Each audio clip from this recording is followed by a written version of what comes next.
Hello, everyone. I'm Ellie from Nourishment Redacted, and welcome to Lioness Lifestyle Live. Woo! Woohoo! And Ellie, you're on the top again. This is all is right with the world. Last week you were on the bottom and it threw me off. But anyways, I'm Cristie at Meeting Wellness, and I'm very excited to meet with all of you this evening. And I'm Adrian K. Gledhill. We have an amazing guest tonight. So if you have any questions for our expert, please put QQQ or question in front of it so that we can be sure to get it to her. Absolutely. And each and every week, we like to shout a comment that we get, and we call that the roar of the week.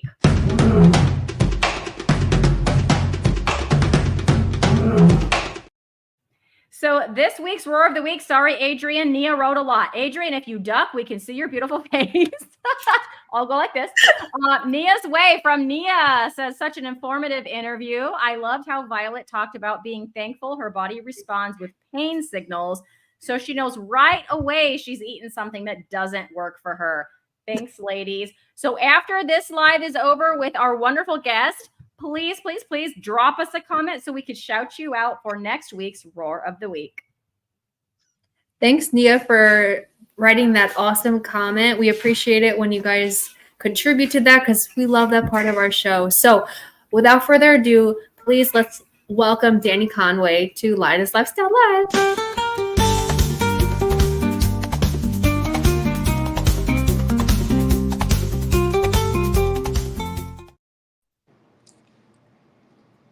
Hi, ladies. Hello. Hey. Welcome, Dani. Thank you. Thank you for having me. It's awesome to be here. Yeah, we're so excited to get to know you and to have our audience get to know you. Could you please tell us about your work, why you decided to help people using the keto and carnivore diet? Yeah, absolutely. So I was actually 65 pounds overweight on a fat-free diet myself in my 20s. I had tons of hormone and digestive issues. I restricted calories. I counted all the things. I did hours of cardio and nothing worked for me. I also, tried to go to the doctor, get blood work, have them tell me what was wrong because I couldn't lose weight and had all these, other issues going on. And they told me my blood work was normal and that I must have been all in my head and I still felt like crap. So that really just kind of set me on a path looking for something different. I had some of my biggest complaints or symptoms were food cravings and excessive hunger. And I just decided that I was done like trying to eat as little amount of fat as possible. And I sort of stumbled into the low carb way of eating. I craved steak, I craved cheese, and I was like, I'm just going to eat these foods that I'm craving. And, one thing led to another. And basically I found myself down the low carb keto path and then eventually into carnivore as well. That is awesome. So I think you're one of the first ones. So like I say that I'm an accidental carnivore myself because I went keto and then I was just like too lazy to cook the vegetables. So, but it's a little bit different from you because I just heard you say like I just wanted like meat and cheese and fat. Was it just because you were just going to do the opposite of what you had been doing?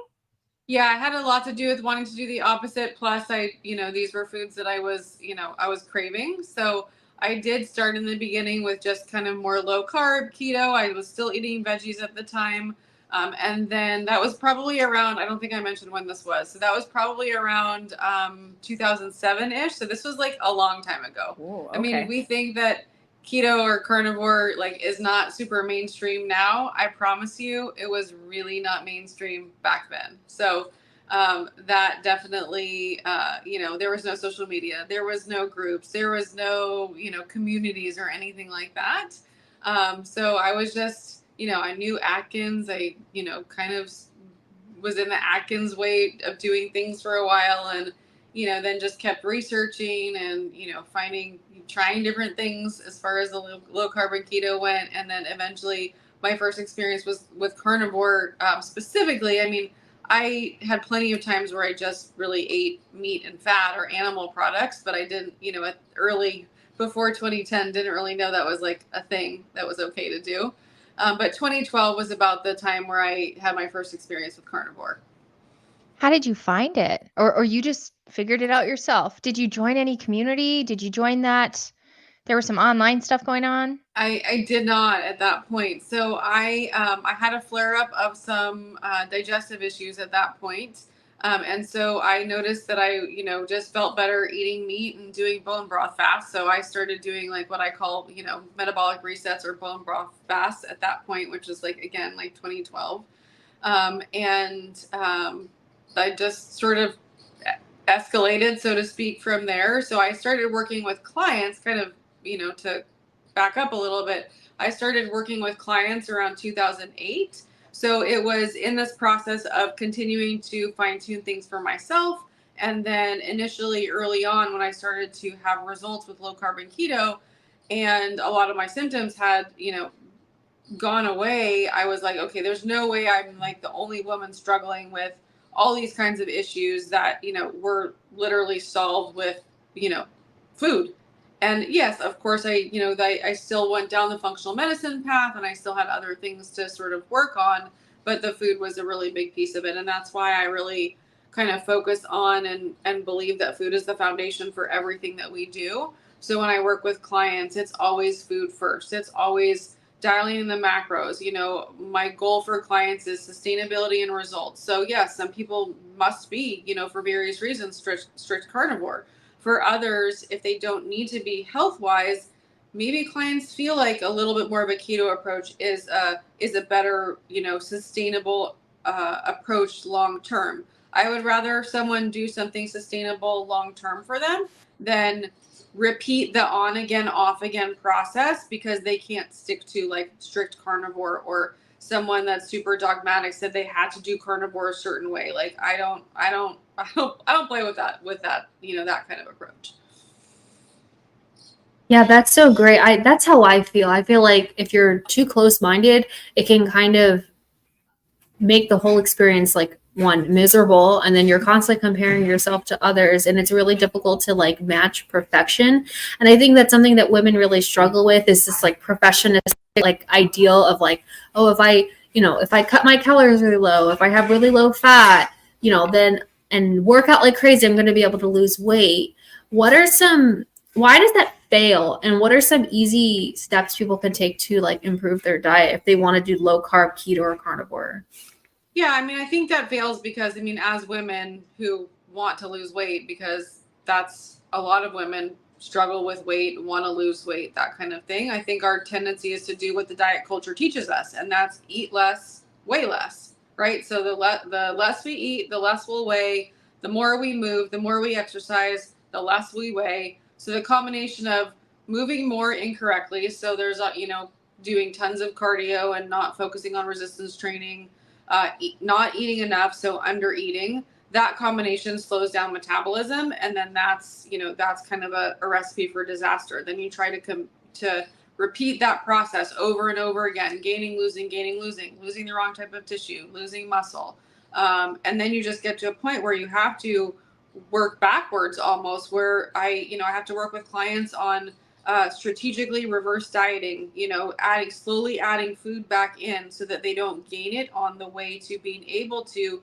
eat more and weigh less. Like that's my goal for clients. Eat more and weigh less, not eat less and weigh less, because eat less actually leads to weighing more in the long run, even though people say it's scientifically not possible. But I promise you, it absolutely is. So I heard you say that in 2007, it's kind of when this all started, and you're like, I just want meat and cheese and things like that. That's what I'm craving. I'm craving the fat. I'm craving the animal foods. And then by 2008, you were already working with clients. So did it only take you that year to lose the 65 pounds you were talking about? And how dialed in were you on your own diet, at that time when you started working with clients? That's a good question. So it's funny, you ladies are asking me, and I did a recording I did the other day. So many great questions about like the beginning of my journey that I don't think I've ever been asked before. So I'm like having to dig into my memory bank to kind of remember. So I definitely wasn't like a 65-pound weight loss in 6-month wonder. Like it was a lot of trial and error. I definitely hadn't lost all the weight by the time I started working with clients, truth be told. It was at that point where I definitely started, I was certified and I was sort of learning things along the way as for myself as I was helping clients. And then at that point, that's when I started to go into the functional medicine aspect, get certified in functional medicine. I was my own first client, so I was able to work on, my other hormone and digestive issues that were going on at that point. And then I sort of took everything that I learned. I've done all the protocols that I do with clients. I've done all the testing that I do with clients. I believe in, truly walking my talk. So if I'm going to have them do it, I want to know, how to advise them and guide them while they go through the same protocols and, that kind of stuff. So I hope that answered your question. I've been in your groups and you seem to get the people who really come onto carnivore. They feel so much better, but they're struggling to lose weight. What are some of the reasons or the conditions for why people are struggling to lose weight? So I think the number one reason why people struggle to lose weight is overwhelm, honestly. And there is so much information out there, and they try to implement so many different things too much, too soon, too quickly, changing it this week, this day, that day. And that is just very confusing for your body. So lack of consistency, overwhelm with too much information, are primary things that I see reasons why, because women, and I don't blame women, right? Like, we want answers. We want to just get the goals. We see all this stuff on social media. And it just, I always tell clients, like, I promise you there are more people losing slowly and having weight loss stalls and frustrations off of social media that you're not seeing than stories you're seeing on, social media. So that all being said, I see a lot of undereating. I mean, undereating and overeating are both very big, problematic. So we have the undereating, the history of restriction dieting. Then those ladies go into extended fasting and too much intermittent and extended fasting, I should say. So they're basically just going from like one restriction approach to another, not dialing in their food first. So my approach is always like what I call fueling before fasting. So making sure that what you're getting in your eating window, your fuel, your food, is correct before extending any fasting window. And that's not for a day. That's not for a week. That's like for a minimum of 2 months. And then going from there with slowly, if it's appropriate, based on history, based on other things going on, then they can look at, fasting if that's desirable for them. And then, of course, the overeating side of things, right? Like, I'm so happy that this whole conversation about undereating has become so prominent, especially in the last, I would say, 2 years in the carnivore space, especially. But let's face it, there are people out there that are overeating, and that's why they're gaining or not losing. So I think the general recommendations of, it's carnivore, you just eat 2 to 3 or 2 to 4 pounds of meat a day. Like, energy balance is a thing. I don't care. I've been argued with multiple times, like, body doesn't know what calories are, body doesn't know this, body doesn't know that. Bottom line, if you consume too much energy for what your body needs on a daily basis, you're going to store it. So whether it's energy, whether it's calories, whether it's, I don't know, whatever you want to call it, you can't take in more energy than your body needs to use. Otherwise, it will store, or you won't be able to drop that energy. Yeah, I used to only think there was overeating, back when I followed like standard dietary advice. And so now I'm like thinking about myself, am I undereating? And I think this kind of like plays into like a little bit of an intuitive eating ideology. So do you, with your clients, do you follow macro tracking? Do you do intuitive eating? And does like keto and carnivore help with figuring out like hunger cues versus cravings? Yes, all the things. Okay, so you might have to help me break each of those questions down.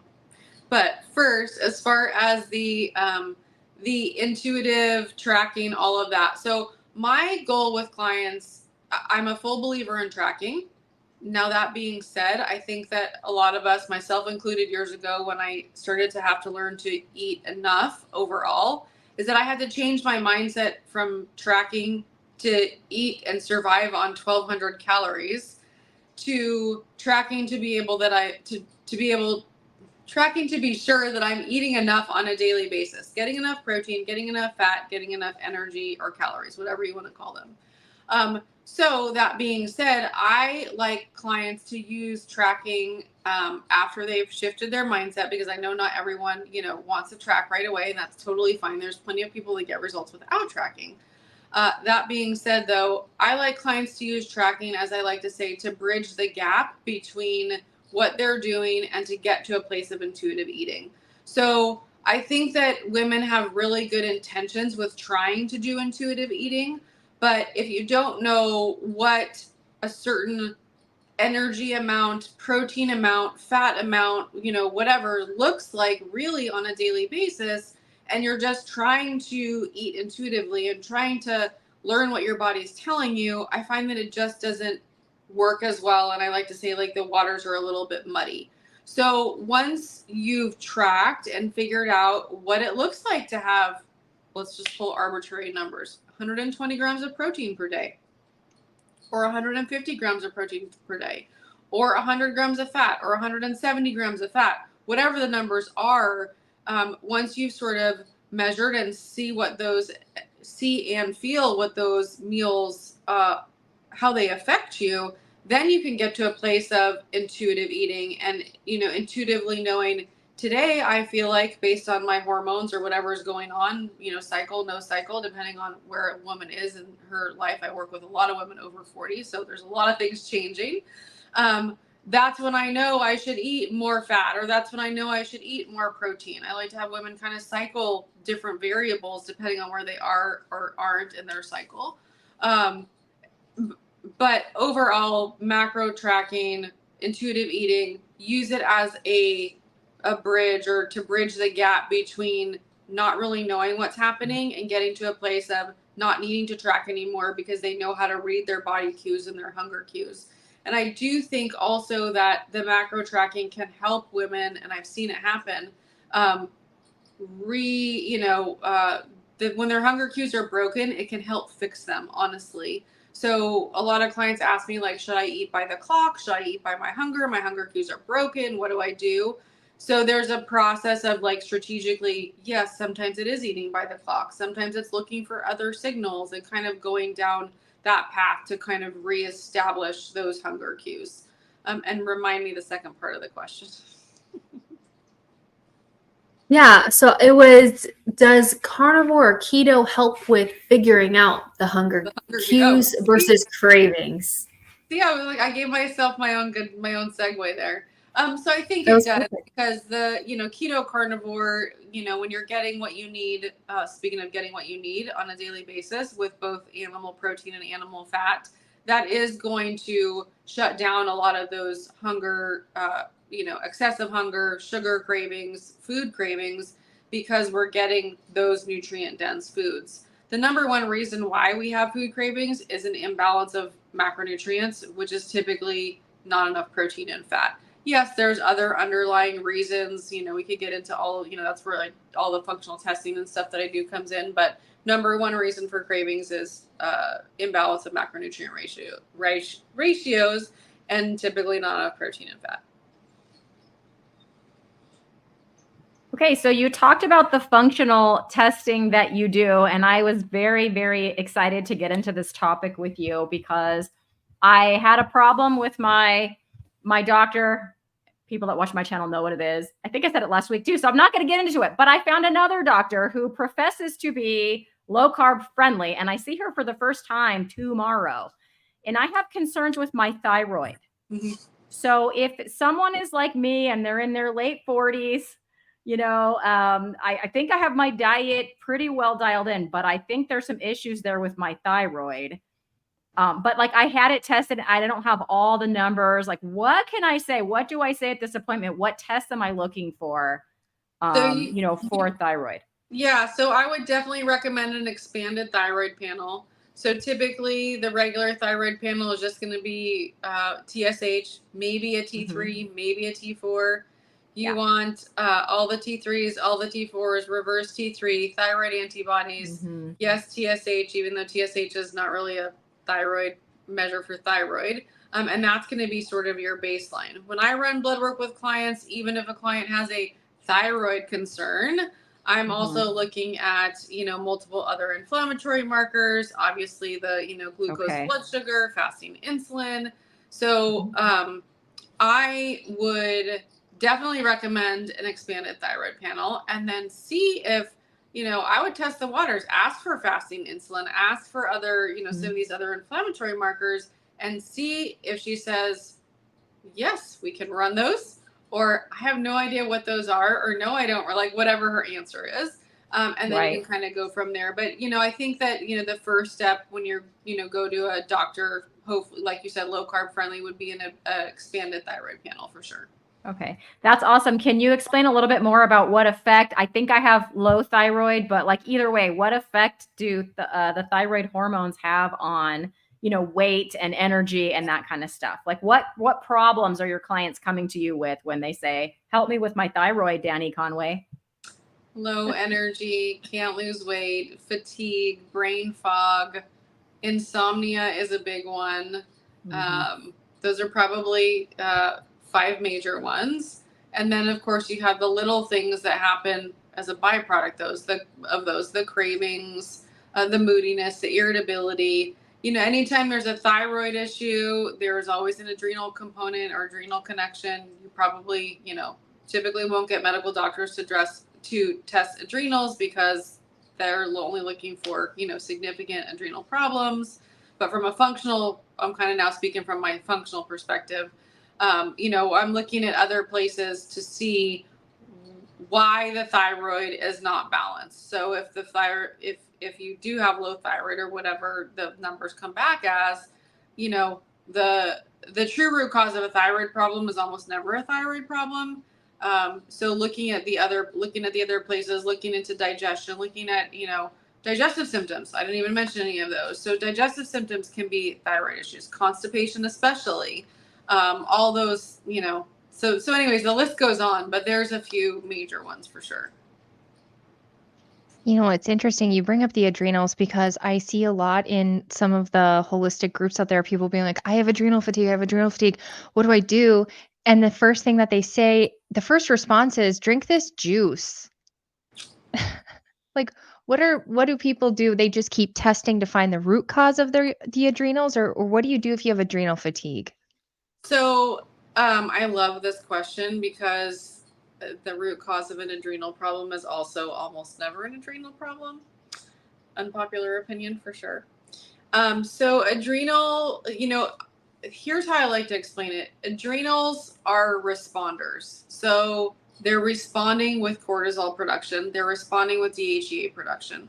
They're stress responders. So whatever the stress is, whether it's emotional stress, whether it's old trauma that's locked in your body, whether it's digestive issues, whether you get cut off in traffic, whether you have a fight with a spouse, whether you have a fight with a loved one, whether you have grief, somebody dies, whether you get divorced, like all of these sort of different classifications of stress, the internal stress response, the adrenals, they don't know the difference between getting cut off in traffic and emotional trauma. So the internal response of the adrenals is the same. And after a while of, responding and pumping out cortisol, eventually, depending on how resilient someone is based on lots of factors, is going to depend on how much cortisol they'll have left to pump out. So one of the things that I hear, is everyone blames things on high cortisol. Oh, if I have belly fat, I have high cortisol. If I have this problem, it's high cortisol. Oh, if it's stress, I must have high cortisol. Well, sometimes we want high cortisol. Sometimes we want a good cortisol response because that's how we can become resilient and we can respond to stressors that we're experiencing. And then sometimes we have low cortisol because the adrenals are tapped out and they got nothing left. So that also is a problem with continuous stressors, whatever they are. And so it's, I think I'm kind of going down a rabbit hole here, but my point is like, to fix adrenal fatigue or to fix the adrenals, you still have to look for the other things that are the continuous cause of whatever the stressor is. So I hope that makes sense. And, yeah, there's adrenal cocktails and, electrolytes help adrenals, and there's herbs and things that can help adrenals. All of that is definitely can be helpful. Test, don't guess. I always say that's sort of my mantra is two people can present with the same symptoms, whether it's thyroid symptoms, whether it's adrenals, whether it's, even the same digestive symptoms, if we're talking about just symptoms in general, and yet lab work can come back for completely different. So that's therefore the protocols to help somebody rebalance what's going on would also be completely different. So that's why you don't want to guess what's going on based on symptoms. Ideally, you would, have, blood work and other testing, have that be, looked at, looking for patterns, looking for making sure things are correlated together from a true, functional perspective, and then going from there with whatever the correct protocols are for rebalancing. That was a big rabbit hole, but I hope I answered your question. Yeah, that was awesome. I feel like I'm learning so much from you. I'm like, if I don't get it all in the interview, I'm gonna have to rewatch and make sure I take notes because you're a wealth of knowledge. You're welcome. I mean it. So I have skin issues. I have rosacea. I have perioral dermatitis, and I know that's usually related to like gut health. And usually that's how you improve your skin. Like your skin kind of like goes, hey, something's going on with you. And you're like, oh man, So I've been in carnivore for like over a year and I'm still not seeing too much improvement. Like some days I get like really bad flare-ups. Does it just take time? Even if you've already cleaned up the diet, like no coffee, no seasonings, no dairy, like you feel like you've carnivored really hard. Like, does it just take time after that?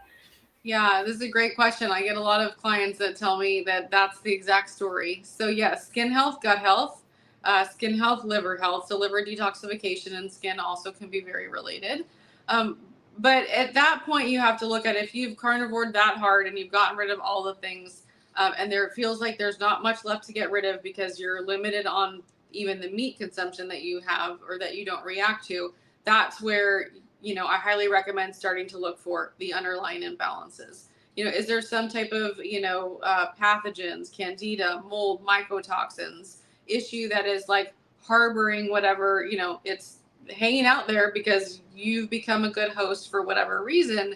And carnivore has maybe improved things a little bit, a lot of it for the most part.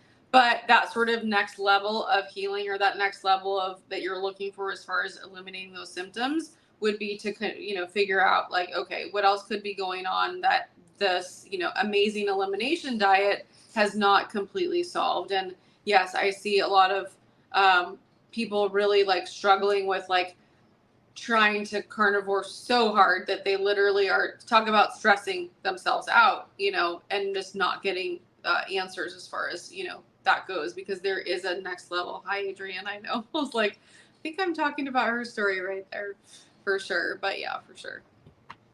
Okay, so I want to make sure, so we have a couple of questions here from our viewers. I want to make sure that we don't miss them because we love our viewers here on Lioness Lifestyle. So the first one is from Nia, and she's asking, thoughts on microbiome changes eating carnivore? I am 1 year in, still having some GI symptoms. So I did a comprehensive stool test to look for everything, waiting on results. Do you have any thoughts on that? Yeah, I mean, I think that what do I want to say to this? I think that it's definitely good that you did a stool test for sure. That may or may not show, results as far as what's happening. The reason I say that is because sometimes stool test is great. Sometimes urine test is great. Sometimes blood test is great. It just can depend on, what's going on. I think that I've seen a lot of positive changes as far as carnivore goes, as far as microbiome goes. I don't, see people needing to eat mounds of vegetables in order to have healthy gut microbiome. I feel like if their microbiome is imbalanced, let's say, it's not because they're not, they're carnivore. It's because of the other underlying things that are going on that need to be worked on.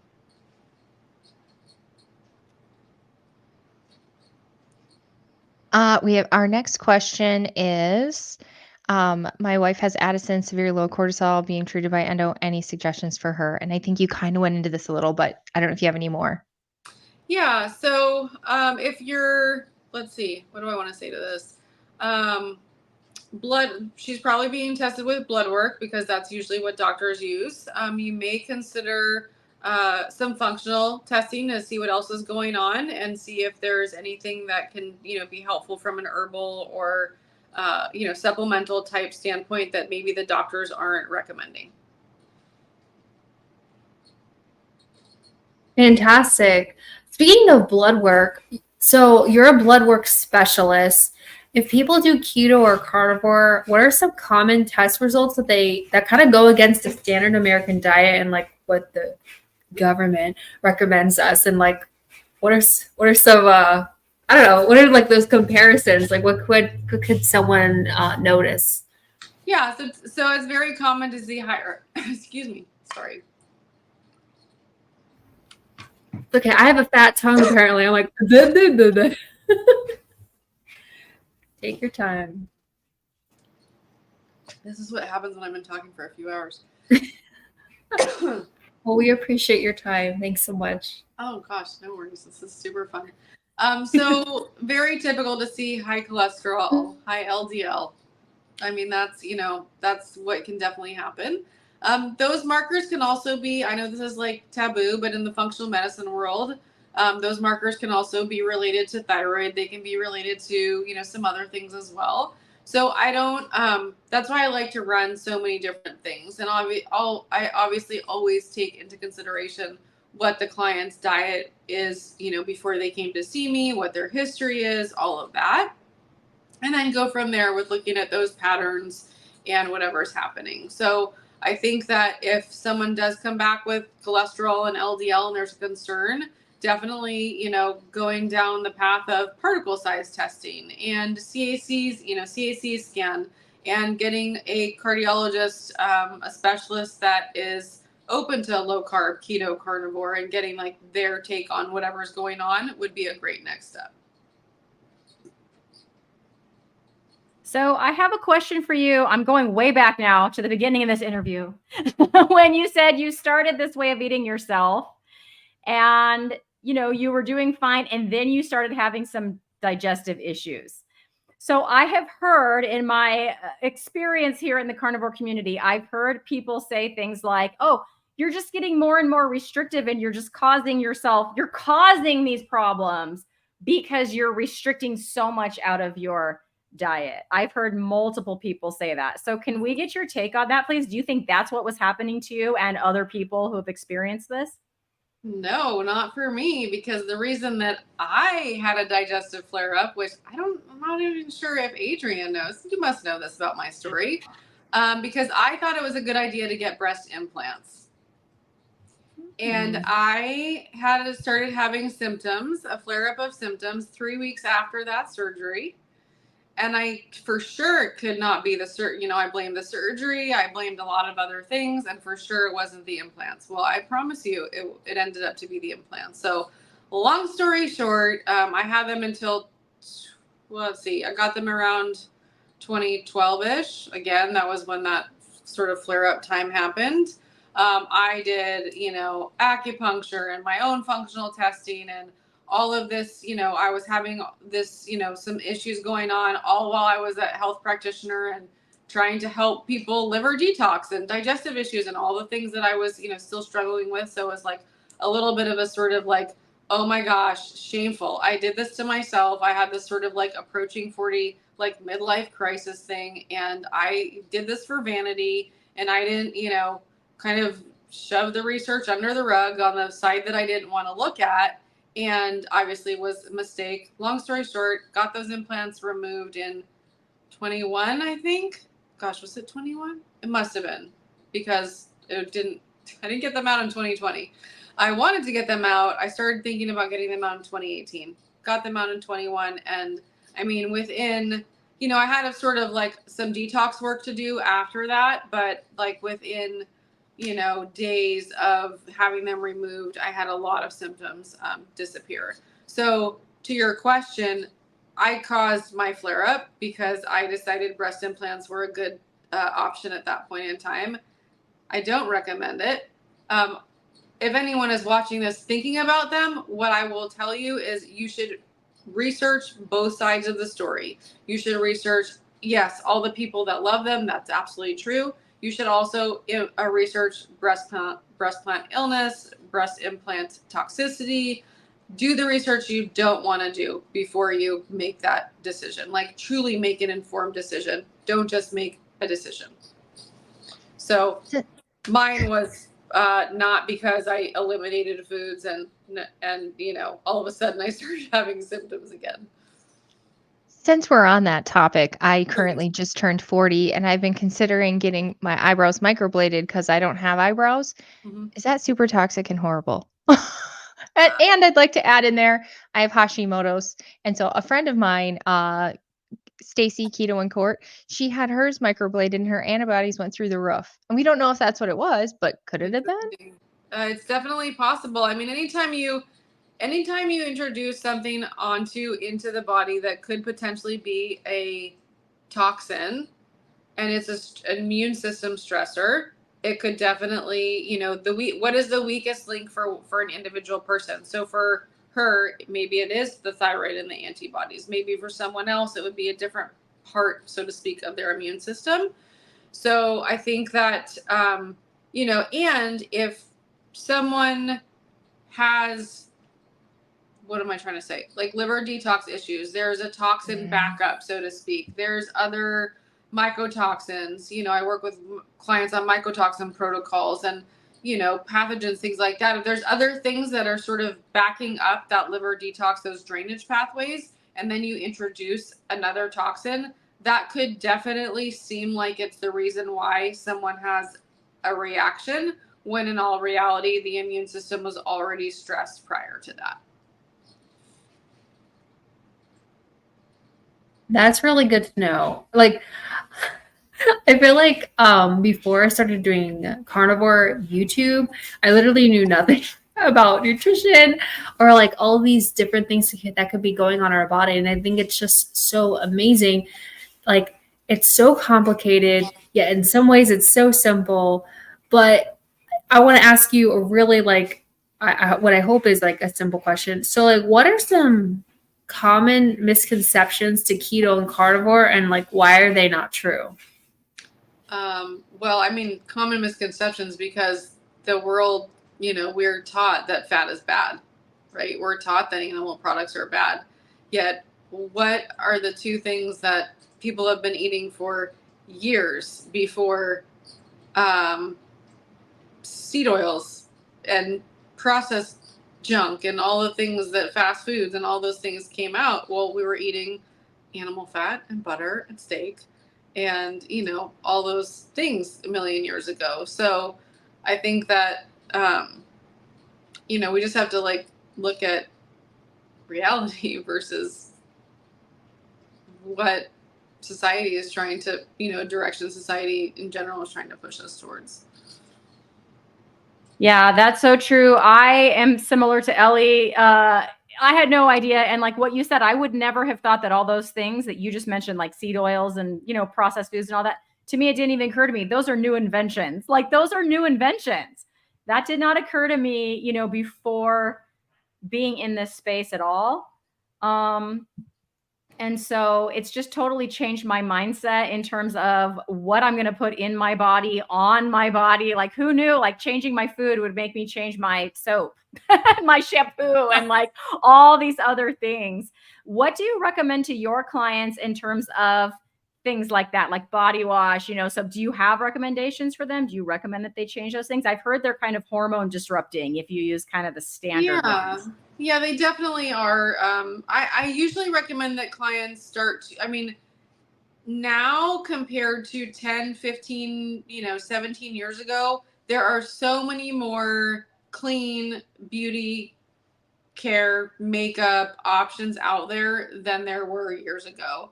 So I don't have like particular brands. I usually tell clients, as you start to run out of things, if you haven't done this already, look for organic body washes. Look for clean, paraben-free, chemical-free, all the sort of the things.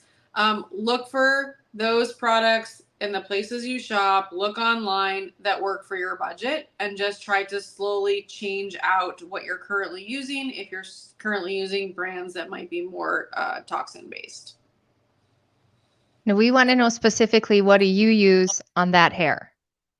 So I use a product called, oh my gosh, the brand Curlsmith. I am not affiliated with them. They are not carnivore. They are, I think it's baked out as like a vegan company. I don't mind using their stuff because it works for my hair. I don't get into like it has to be a certain way. My hair is very temperamental, and that's why I use what works, and I don't worry about I worry about toxic ingredients, but I don't worry about like if I'm using like if it has like flax seeds or something in it on my hair. Like I don't care about that. That's where like my if you want to be dogmatic about your hair products, then go ahead and be that way. I'm not that person. So I think our ancestors would have rubbed some plants on their hair if it worked. yeah, exactly. They might not have been like, oh, that looks so tasty, but they might have been like, ooh, that smells real good, or Exactly. Who knows? Oils from like eucalyptus or something like that. I mean, they had to use something like that. Yeah. I do have a question. I see a lot of stories of people who 1 year in claim that their hair started falling out, Mm-hmm. their T3 is dead, and their hormones tanked. Now, this all happened to me personally. However, I have SIRS, and I moved into a moldy townhome. Mm-hmm. And so there's a reason for it, and it wasn't the nutrient dense meat. I'm wondering if it ever can be the nutrient dense meat, or if there are other things people should be looking for if that ever happened to them. When I hear stuff like that, I like to say one size never fits all, and not everyone needs to be carnivore for their entire lives. And so then, and if they feel better eating a certain way, then they should eat that way. Okay. Now, that being said, I also feel like we blame ways of eating too quickly without enough investigation. So the first thing I was going to say is like, what else could potentially be going on? Were they under eating? Were they under other amounts of stress? What was happening, 3 months, 6 months before this hair loss problem or whatever problem happened that could because some things happen, like symptoms can happen in cycles that could like contribute to that sort of negative change, so to speak. So I don't always, I'm sure someone's not going to like me saying this, but well, I have a lot of unpopular opinions. Like it's not, most of the time it's something else rather than carnivore. And again, I'm not opposed to someone like feeling better eating a certain way, or they added certain foods back in their diet and the problem stopped.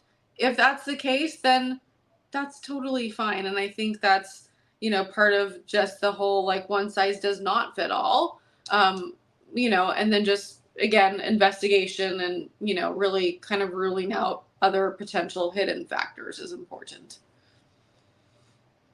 Yeah, no one likes anyone to be dogmatic, especially not on this channel. We like to hear everyone's opinions, and we like to hear their story, because they're like whatever their testimony is, whatever happened to them specifically could be exactly what someone's experiencing, or can open their eyes to someone else. So I heard you say it a couple of times. You were like, I don't know if I'm gonna, that's totally fine. Like, we really appreciate you speaking out and being brave and like saying, hey, this is what I think is really going on. And I think you're right.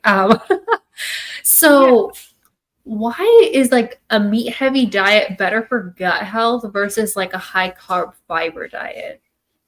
So, I mean, there certainly are, people out there that can tolerate lots of fiber and lots of carbohydrates. but they tend to cause a lot of problems for people, and they tend to contribute to bloating, gas, constipation, diarrhea, all the things that we are trying to not have happen. We're trying to eliminate those symptoms. And meat is actually, contrary to what people think, like very digestible and very satiating, obviously from a hunger standpoint. And it doesn't cause a lot of bloat and a lot of those symptoms. And you don't have to have very large quantities of, salads or, in meat, so to speak, to like feel satisfied or whatever. And just the quantity alone of what you have to eat in carbohydrates to sometimes feel as satisfied as you do with meat is like excessive, in my opinion. So earlier you were talking about excessive cardio. When I was in my like binge and restrict, mostly restrict and then binge and then mostly restrict again, I definitely did a lot of excessive cardio. Like I had bouts of doing that. And never once did it occur to me to pick up a weight or even body weight exercises. How do you recommend your clients exercise, and how do you exercise? You clearly exercise. You have muscles, girl. Yeah, look at that. Right? She showed us, you guys. All right. Wow. So let's see. As far as like recommendations to start with. So if someone has never lifted before, I want them to start conditioning their body first. And what I mean by that is I want them to do body weight workouts. I want them to get used to what it feels like to squat. I want them to work on their form. I want them to get used to what it feels like to do a push-up.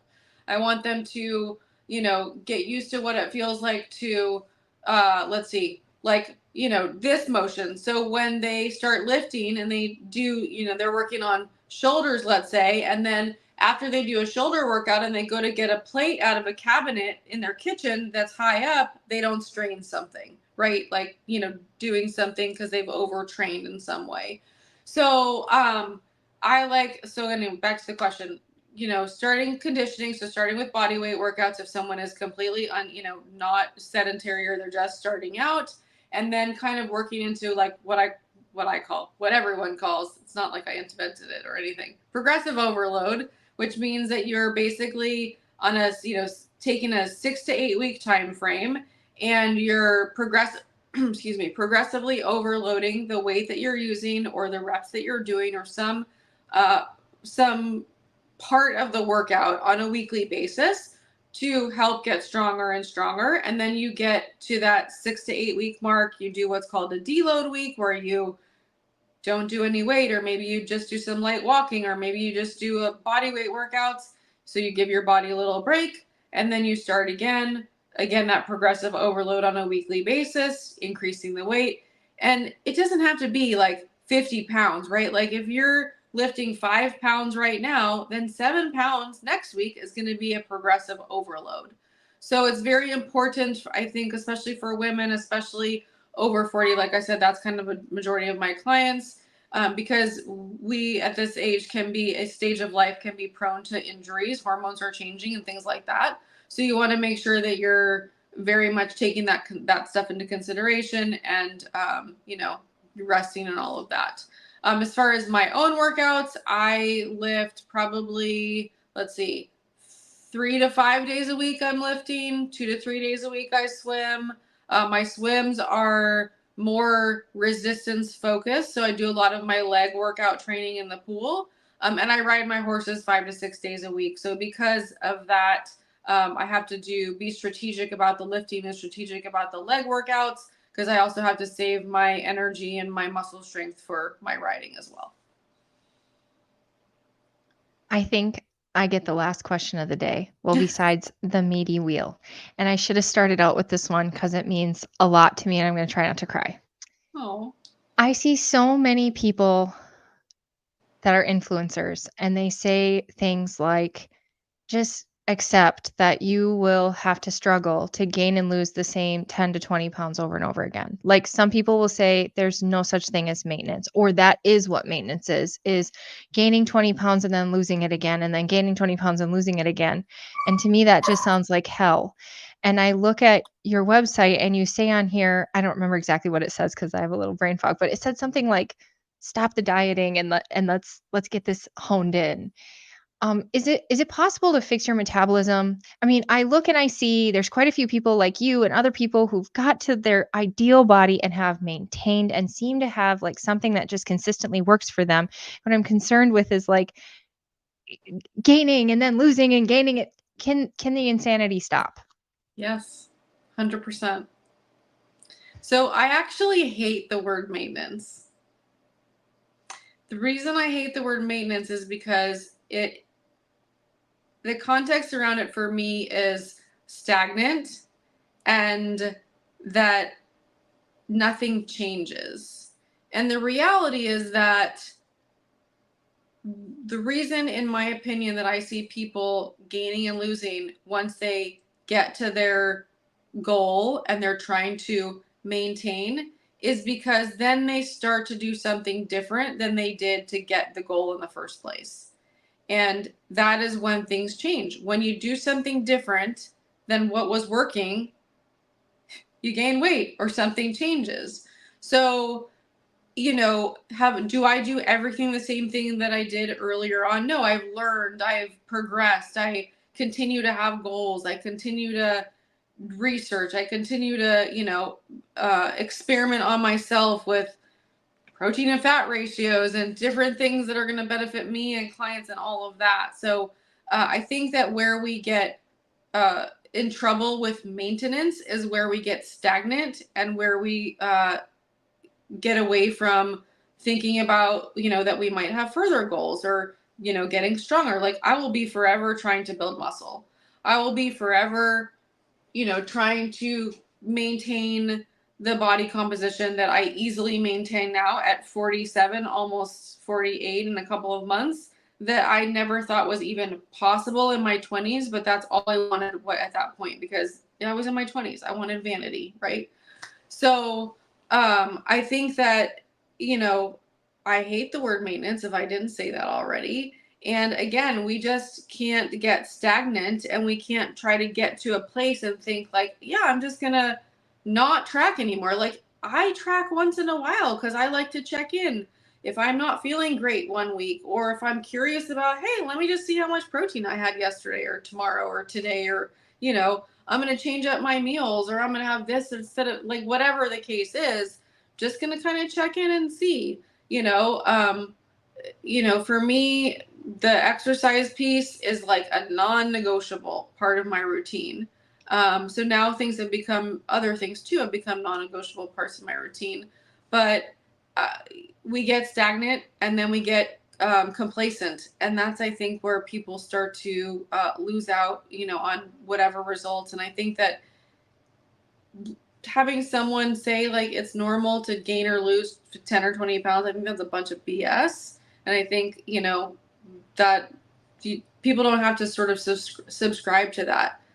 One more thing on that is like, we have to get rid of our story. So the more we tell our story of, I keep gaining and losing the same 10 pounds, I can't lose weight, I can't do this, I can't do that, I can't sleep, this happens when, like, the more you tell that story, the more you are keeping your body stuck in that story. So you have to change your mind, you have to change your verbiage. Your body hears it's so woo-woo. The body hears everything that your mind says. So that's why changing that story, even if you don't believe it to begin with, affirmations, intentions, like all of those things, using those as tools, to change your story, and your body will start to respond as well. So I could obviously go on that one for a while, but I hope that answers. I know I should have started with that one. You said the same thing with set points too. You said those are on our head. Oh yes, so set points. I don't believe in those. I believed in that for a long time. I thought set points were a thing.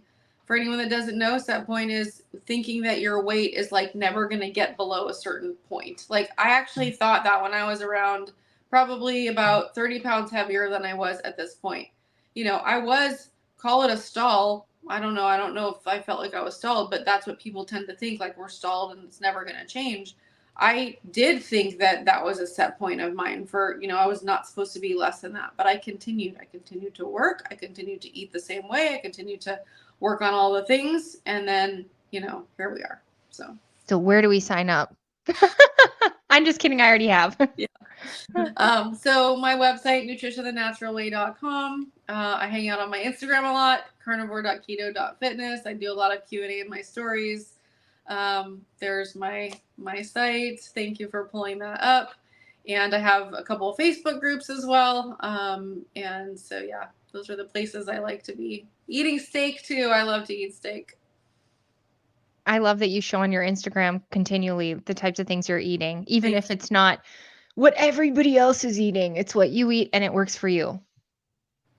Yeah, I mean, I've been criticized a lot for that. And, like, no one has to live my life. No one has to ride my horses. No one has to live in my body.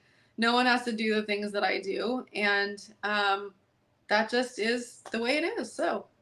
Ooh, I think the best thing on Dani's Instagram is if you watch her stories, you will get Q&A constantly. Yeah. The good Q&A. Yeah, I like to try to do Q&A at least, at least once a week, but I like to answer questions, as you know, Adrian, like, at least once a day in there. So when is your next? I don't know what you. My weight loss accelerator. I forgot to mention that. So I do also, I work with clients one-on-one, of course. I do also run a group program called the Weight Loss Accelerator. So that's my 7-week program. I run that a few times a year. I also run a shorter program in the fall and Christmas time called Accelerate Your Results. So coming up on fall and Christmas, so we'll come up on that. And then I don't have dates yet for the next Weight Loss Accelerator, but that's in the works right now. That's awesome. Ellie, people are looking for her Instagram. Can you pop a link in the chat while I pull up the meaty wheel? Thank you, Yep, I'm already on it. Yeah, we got a meaty wheel, and I'm going to spin it, and we're going to find out what kind of question we can hunt down for our new friend, Dani Conaway. So here it is, Dani. I'm going to give this a spin, and we'll see what we come up with for you. Oh, my gosh, this is so scary. What is this question? No, it's fun. Don't know either. It's fun. Oh, you already answered this, but you could say it one more time for the people in the back. We hunted down this meaty question. Do you believe that a carnivore diet is suitable for everyone, or do you think it's a more individualized approach? 100% individualized approach. Even on carnivore, it's an individualized approach. So there's no one size fits all when I work with clients. It's how do we need to tweak carnivore to work for that individual person? So yeah, there you go. Yeah, that's awesome. Yeah. Now I have like 8 more questions, but unfortunately our time is up. Maybe I feel so inspired right now. How about you girls? We'll have to do a part 2. We would love that, Dani. We would love that. All right. I guess it's time for our roars. Is that right? Okay, so I'm going to 3, 2, 1 us, but if you want to roar out there in the audience, please put it in the chat. Okay? Roar. 3, 2, 1. Roar. Roar. Woohoo! Show and me if the you haven't roars. seen it, we have a roar compilation video that Ellie put together of all the roars. It's pretty incredible. Go give that a watch. Yeah, that's really fun. It's a great way to sign off. But I love these roars. Thank you, everyone, for putting those in. Thank you. Yes. We're huge fans of Picanha here. We're the Picanha Club. Picanha Pride. That's what we are. Pride. Well, everyone, thank you so much for tuning in to Lioness Lifestyle Live. We will hope to see you back next Tuesday at 5 p.m. Pacific, aka 8 p.m. Eastern. And we will have another awesome and amazing guest for you next week. Thanks, Dani, and bye, everybody. Bye. Love you.